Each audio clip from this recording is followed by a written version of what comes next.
আজকের গল্প রাহুল আর টমির বন্ধুত্ব। এই গরিব ছেলে ছিল, নাম তার রাহুল। তার বাবা মা ছিল না, আর সে একা গ্রামে থাকত। রাহুলের একমাত্র সঙ্গী ছিল একটি ছোট কুকুর। রাহুল টমিকে খুব ভালোবাসতো এবং নিজের খাবারের সামান্য অংশ টমির সঙ্গে ভাগ করত। গ্রামের বাজারে ঘুরে ঘুরে কাজ খুঁজত রাহুল। কখনো কারো ঘর পরিষ্কার করত, কখনো বাজারের থলে বয়ে দিত। যা পেত তা দিয়েই দুজনের দিন চলত।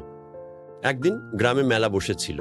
রাহুল মেলার দিকে যাওয়ার পথে দেখতে পেল একটি ছোট মেয়ে ভয়ে কাঁদছে। মেয়েটি তার পরিবারের কাছ থেকে বিচ্ছিন্ন হয়ে পড়েছিল।